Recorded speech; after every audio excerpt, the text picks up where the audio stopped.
Hello children, how are you? Hope good. This is Shah Khan and I'm back with my new ICSE video back after a long time on my YouTube channel, A Way Learning Way, Your Way. Today I'll be starting Act 2 of Julius Caesar, in which the idea of conspiracy that was floated in Act 1 starts to take a proper shape and becomes an active plot, and there's a formalization of the whole assassination plan. Brutus's inner conflict and dilemma is dealt with in a more detailed way, and then there's the psychological manipulation of Caesar to bring him to the capital. There are many themes that are dealt with in the Act 2. Some of the themes are moral dilemma. Both Brutus and Caesar find themselves in some sort of dilemma in the act. Then there's the contrast between the public and private life of Caesar and Brutus. This is the other theme in which there's a contrast between the public and private personas of both Brutus and Caesar. Caesar is more concerned about his public image, and that is why he's shown to be an arrogant character, which also makes him vulnerable. Brutus, on the other hand, is more private and privately considers the pros and cons of his thoughts and action, and reveals his inner thought to the public only when it becomes absolutely necessary, as it did after the assassin, or rather at the funeral of Julius Caesar. We have studied the rhetoric and manipulation of Cassius in Act 1. Here also, we see it being used by Decius Brutus as a political tool to manipulate Caesar by reinterpreting Calpurnia's dreams. The theme of fate and free will is a reoccurring theme in Shakespeare's play. Okay. In this act, we see Caesar showing a sense of resignation towards his fate when he agrees to go to the capital despite the disregarding the signs and omens. Okay. And then loyalty and betrayal we have seen in Act 1 also. It appears again here, where Brutus's inner conflict and regarding his inner dilemma regarding his loyalty to his friend Caesar and his loyalty to the state are at conflict with each other. So that is a brief outline in terms of themes of Act 2, which must have given you an idea of what the act is all about. So let's start the text now.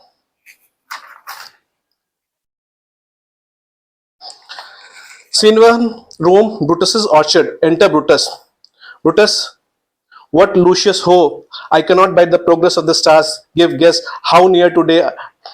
Lucius, I say, I would it were my fault to sleep so soundly. When awake, I say, what Lucius? Enter Lucius. Lucius, call you my lord.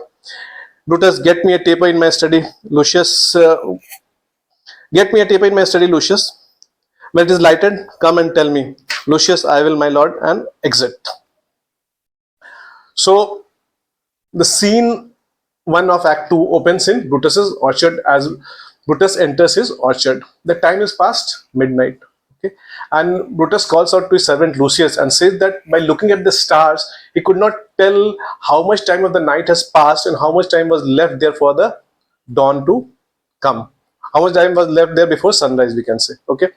See, in those days, you all know it very well, there were no watches. So how did people keep a track of time, particularly at night? See, I'm not going to go into the details, but just to give you a brief idea, you have this North Star of Polaris, as it is called, which is just above the North Pole, that remains stationary. And there are other constellations like Ursa Major, Dipper, Ursa Major, and Cassiopeia, and other the constellation that move around. This is something more concerned with geography, so I'm not going to go into the details. Okay, so this other constellations move around the Ursa Major and this Cassiopeia. These move around the fixed North Star, and people get an idea of how much time has passed in the night. So that is how they got the idea of time at night. Now, this statement also shows that Brutus was a bit confused. His mind was preoccupied with many other thoughts, and we know it was. That is why he was not able to think clearly, and he could not tell the position of the stars how much time of the night has passed. Brutus calls out to Lucius and says he wished he too had the weakness of sleeping soundly.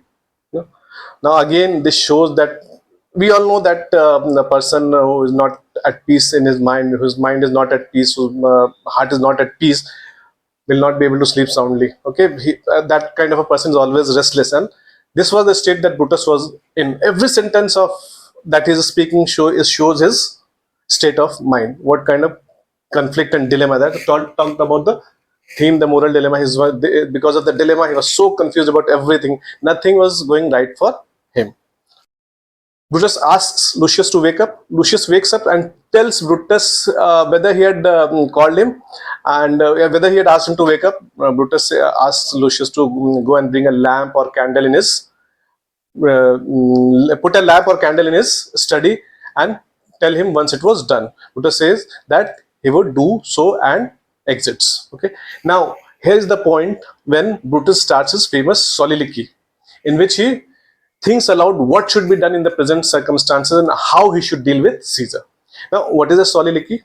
Soliloquy is a dramatic device. Soliloquy is a dramatic device in which the character thinks aloud what the thinks aloud the thought process that is going on in his heart and his mind. The character thinks aloud the thought process. Character thinks aloud his thought process. Thought process. What was going on in the heart and the mind. Now, this is meant to reveal the inner thoughts and feelings of the character on stage to the audience, but it is not heard by the audience. Okay, so let's see what Brutus says in his soliloquy. Brutus, it must be by his death, and for my part, I know no personal cause to spurn at him, but for the general, he would be crowned. How that might change his nature? There's the question. It is the bright day that brings forth the adder, and that craves very walking. Crown him that, and then I grant we put a sting in him. Then at his will he may do danger with the abuse of greatness, as when it disjoins remorse from power. And to speak of Caesar, I have not known when his affection swayed more than his reason.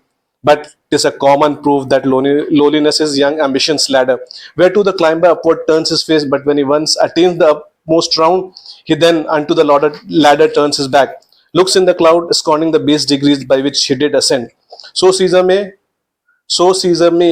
then lest he may prevent. And since the quarrel will be a no color for the thing he is, fashion it thus that what he is augmented would run to these and these extremities, and therefore think him as a serpent's egg, which hatched would as his kind grow mischievous, and kill him in the chill. Enter Lucius.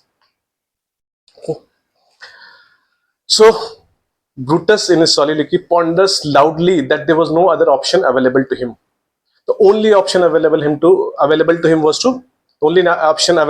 to kill Caesar. Brutus reasons out how it would affect Caesar's nature and how it might change him if he were to be crowned the king. That was the question.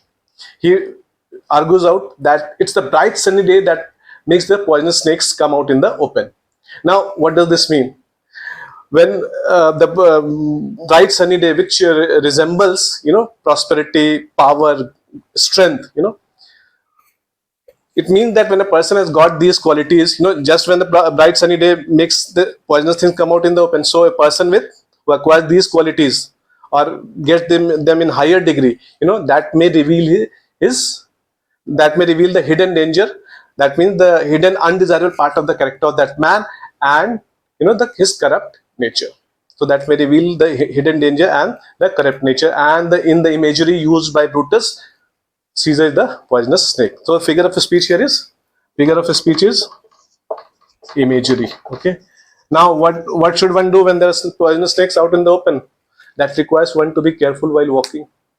That would obviously require one to be careful while walking. So if that kind of danger person are there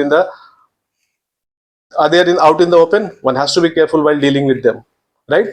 So Brutus says, if we were to crown him the king, that means we are giving him power. We are putting in a sting in him that he would use to do evil things. Brutus says that the abuse of power happens when compassion is separated from power.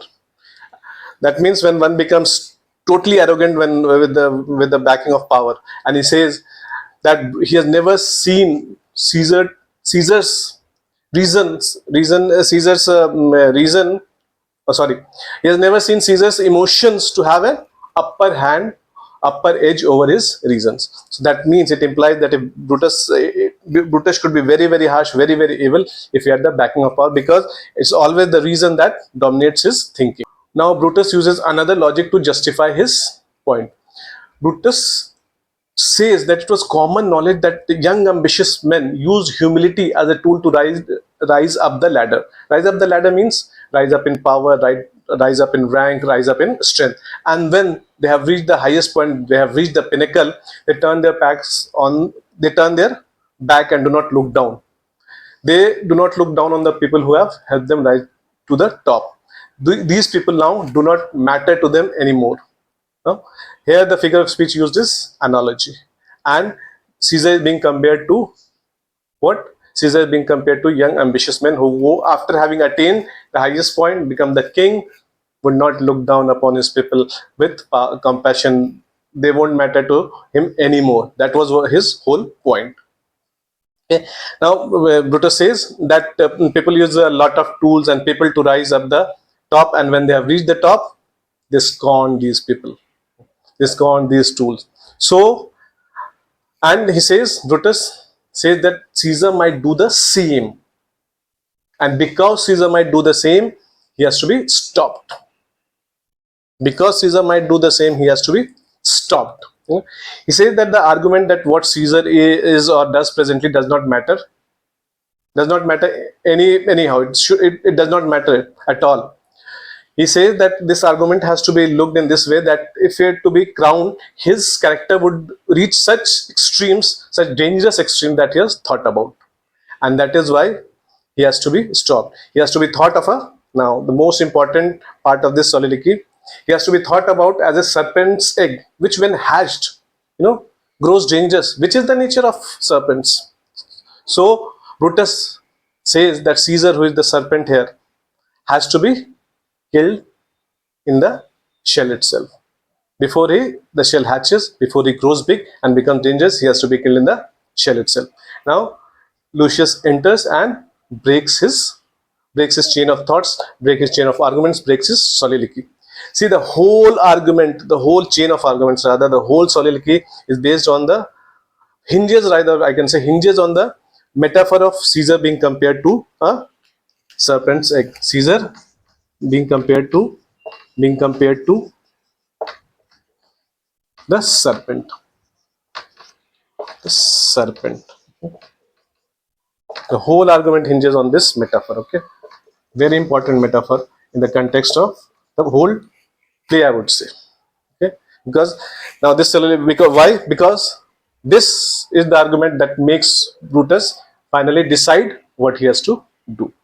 Okay, so this soliloquy is, obviously it would be an understatement to say that is very important. Okay, this soliloquy is very important because it tells us that Brutus has made up his mind that Caesar has to be killed, and two, it gives the readers, the audience, the reasons why Caesar has decided to kill or stop Julius Caesar from becoming the king. So that's it, children. I hope you have understood the things well. If you have any doubt, you can post it in the comment section.